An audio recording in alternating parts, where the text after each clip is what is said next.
30 people all following one guy, all doing wall runs, vaulting over everything, and then just people kind of just looking by, just like, whoa, what is that? You just see a bunch of people do backflips off walls at the same time. And I think that was pretty cool, the first parkour jam I went to.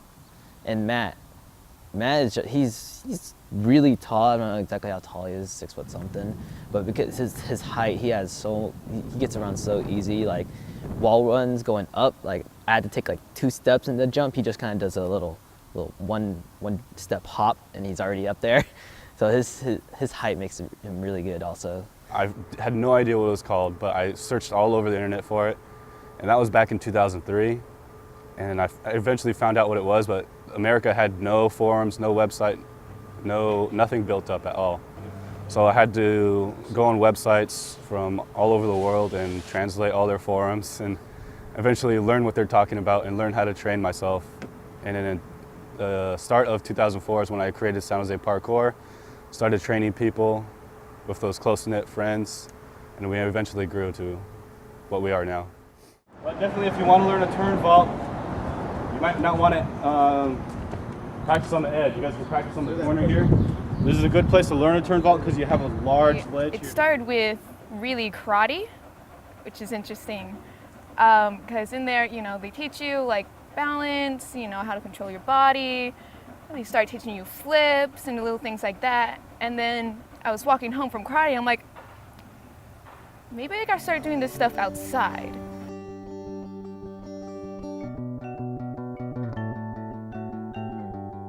With a lot of documentaries and a lot of, especially with all the TV shows these days, they highlight all the big things, building gaps and really difficult climbs and all the flips and whatnot. And that's all amazing, and that is what we all train for and work our way up to. But what is missing usually is working up to that. So what we do today for sure is a lot of conditioning, a lot of just drilling, all working on techniques. You work on your roll every single day, and a lot of that will save your life. So when you do those big things, you've been training, you set in that foundation of conditioning and strength and techniques that'll save your life if you ever mess up. I always call it just getting back to your primal roots, Because back in the days, our ancestors, they're walking around barefoot, running through the forest, and this is exactly what they did.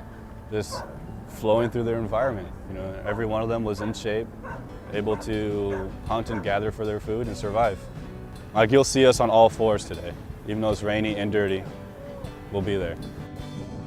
Because if you notice, a lot of kids will climb and jump on everything all the time. And usually their parents say, get down, you're gonna hurt yourself, don't do that.